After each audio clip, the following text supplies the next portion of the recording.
First Bible reading passage. And Dinah the daughter of Leah, which she bare unto Jacob, went out to see the daughters of the land. And when Shechem the son of Hamor the Hivite, prince of the country, saw her, he took her, and lay with her, and defiled her. And his soul clave unto Dinah the daughter of Jacob, and he loved the damsel, and spake kindly unto the damsel.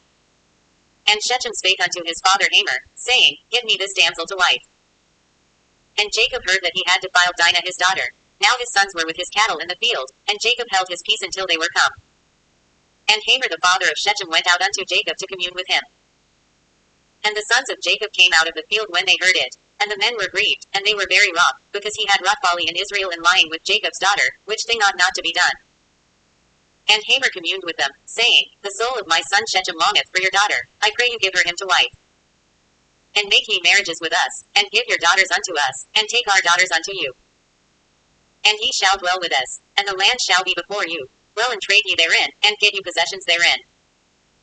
And Shechem said unto her father and unto her brethren, Let me find grace in your eyes, and what ye shall say unto me I will give.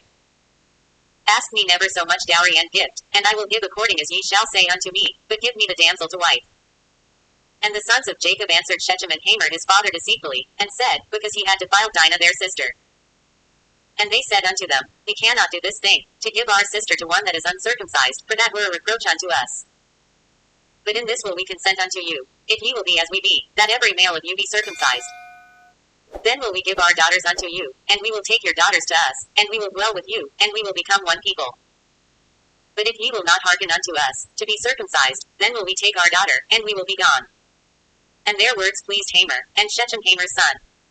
And the young man deferred not to do the thing, because he had delight in Jacob's daughter, and he was more honorable than all the house of his father.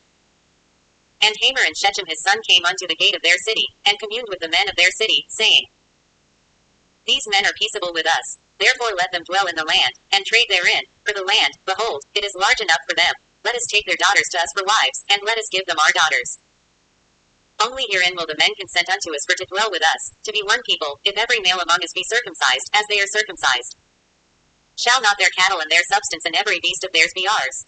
Only let us consent unto them, and they will dwell with us. And unto Hamor and unto Shechem his son hearkened all that went out of the gate of his city, and every male was circumcised, all that went out of the gate of his city. And it came to pass on the third day, when they were sore, that two of the sons of Jacob, Simeon and Levi, Dinah's brethren, took each man his sword, and came upon the city boldly, and slew all the males. And they slew Hamor and Shechem his son with the edge of the sword, and took Dinah out of Shechem's house, and went out. The sons of Jacob came upon the slain, and spoiled the city, because they had defiled their sister. They took their sheep, and their oxen, and their asses, and that which was in the city, and that which was in the field. And all their wealth, and all their little ones, and their wives took they captive, and spoiled even all that was in the house. And Jacob said to Simeon and Levi, Ye have troubled me to make me distinct among the inhabitants of the land, among the Canaanites and the Perizzites, and I being few in number, they shall gather themselves together against me, and slay me, and I shall be destroyed, I and my house. And they said, Should he deal with our sister as with an harlot? And God said unto Jacob, Arise, go up to Bethel, and dwell there, and make there an altar unto God, that appeared unto thee when thou fleddest from the face of Esau thy brother. Then Jacob said unto his household, and to all that were with him, Put away the strange gods that are among you, and be clean, and change your garments.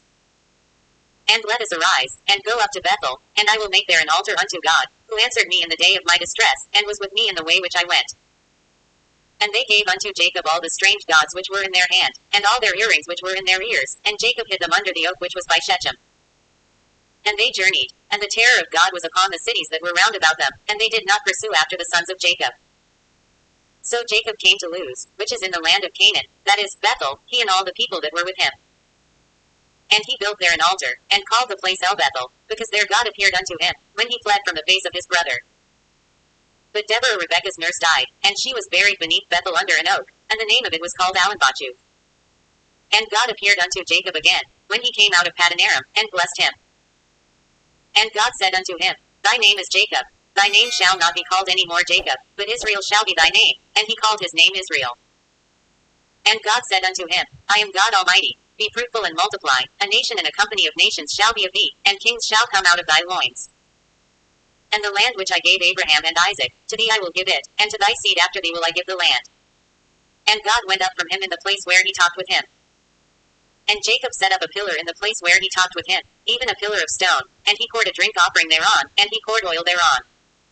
And Jacob called the name of the place where God spake with him, Bethel. And they journeyed from Bethel, and there was but a little way to come to Ephrath, and Rachel travailed, and she had hard labor. And it came to pass, when she was in hard labor, that the midwife said unto her, Fear not, thou shalt have this son also. And it came to pass, as her soul was in departing, for she died, that she called his name Benoni, but his father called him Benjamin. And Rachel died, and was buried in the way to Ephrath, which is Bethlehem. And Jacob set a pillar upon her grave, that is the pillar of Rachel's grave unto this day. And Israel journeyed, and spread his tent beyond the tower of Edar. And it came to pass, when Israel dwelt in that land, that Reuben went and lay with Bilhah his father's concubine, and Israel heard it. Now the sons of Jacob were 12. The sons of Leah, Reuben, Jacob's firstborn, and Simeon, and Levi, and Judah, and Issachar, and Zebulun. The sons of Rachel, Joseph, and Benjamin. And the sons of Bilhah, Rachel's handmaid, Dan, and Naphtali. And the sons of Zilpah, Leah's handmaid, Gad, and Asher. These are the sons of Jacob, which were born to him in Padanaram. And Jacob came unto Isaac his father unto Mamre, unto the city of Arba, which is Hebron, where Abraham and Isaac sojourned. And the days of Isaac were 180 years. And Isaac gave up the ghost, and died, and was gathered unto his people, being old and full of days, and his sons Esau and Jacob buried him. Next Bible reading passage. While he yet talked to the people, behold, his mother and his brethren stood without, desiring to speak with him. Then one said unto him, Behold, thy mother and thy brethren stand without, desiring to speak with thee. But he answered and said unto him that told him, Who is my mother? And who are my brethren? And he stretched forth his hand toward his disciples, and said, Behold my mother and my brethren. For whosoever shall do the will of my Father which is in heaven, the same is my brother, and sister, and mother. The same day went Jesus out of the house, and sat by the seaside. And great multitudes were gathered together unto him, so that he went into a ship, and sat, and the whole multitude stood on the shore. And he spake many things unto them in parables, saying, Behold, a sower went forth to sow. And when he sowed, some seeds fell by the wayside, and the fowls came and devoured them up. Some fell upon stony places, where they had not much earth, and forthwith they sprung up, because they had no deepness of earth. And when the sun was up, they were scorched, and because they had no root, they withered away. And some fell among thorns, and the thorns sprung up, and choked them. But other fell into good ground, and brought forth fruit, some 100-fold, some 60-fold, some 30-fold. Who hath ears to hear, let him hear. And the disciples came, and said unto him, Why speakest thou unto them in parables? He answered and said unto them, Because it is given unto you to know the mysteries of the kingdom of heaven, but to them it is not given. For whosoever hath, to him shall be given, and he shall have more abundance. But whosoever hath not, from him shall be taken away even that he hath. Therefore speak I to them in parables, because they seeing see not, and hearing they hear not, neither do they understand. And in them is fulfilled the prophecy of Esaias, which saith, By hearing ye shall hear, and shall not understand, and seeing ye shall see, and shall not perceive. For this people's heart is waxed gross, and their ears are dull of hearing, and their eyes they have closed, lest at any time they should see with their eyes, and hear with their ears, and should understand with their heart, and should be converted, and I should heal them. But blessed are your eyes, for they see, and your ears, for they hear. For verily I say unto you, that many prophets and righteous men have desired to see those things which ye see, and have not seen them, and to hear those things which ye hear, and have not heard them. Next Bible reading passage. Why standest thou afar off, O Lord? Why hiddest thou thyself in times of trouble?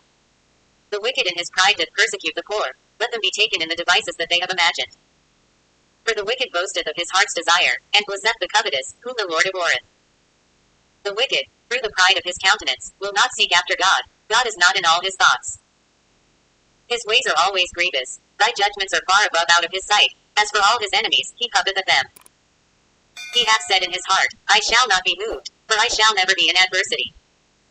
His mouth is full of cursing and deceit and fraud. Under his tongue is mischief and vanity. He sitteth in the lurking places of the villages. In the secret places doth he murder the innocent. His eyes are privily set against the poor. He leath in wait secretly as a lion in his den. He leath in wait to catch the poor. He doth catch the poor, when he draweth him into his net. He crusheth, and humbleth himself, that the poor may fall by his strong ones. He hath said in his heart, God hath forgotten. He hideth his face, he will never see it.